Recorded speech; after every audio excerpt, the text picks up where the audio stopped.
Gun violence is an ongoing epidemic across the country, and here in Hampton Roads, our region continues to grapple with shootings, it seems, almost every other day. Yeah, students at Norfolk State University discussed the issue this morning at a panel on gun violence and how the media reports it. This comes 1 month after an NSU student died in a shooting near campus. Dana Smith has more on what organizers hope students learn from this. Norfolk State University students, staff, and faculty continued to mourn the loss of one of their own. 1 month ago, 20-year-old Jahari George died in a shooting not far from campus. Jahari George, he was an exceptional student. He was simply walking down the street, and that affected this community. A group of journalism and communication students marked Norfolk State's annual News Engagement Day with a panel on gun violence and how the media reports it. But this time the conversation is personal.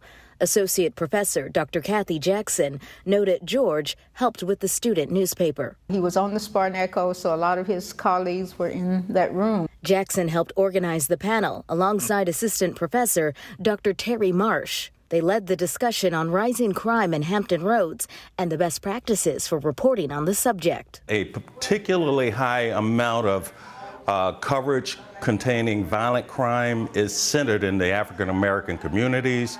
And sometimes I think that to the extent that it creates a perspective that it's only happening in the African American communities. Marsh and Jackson said the panel is ultimately about helping students understand the importance of ethical reporting on something that's affecting all of us in the community.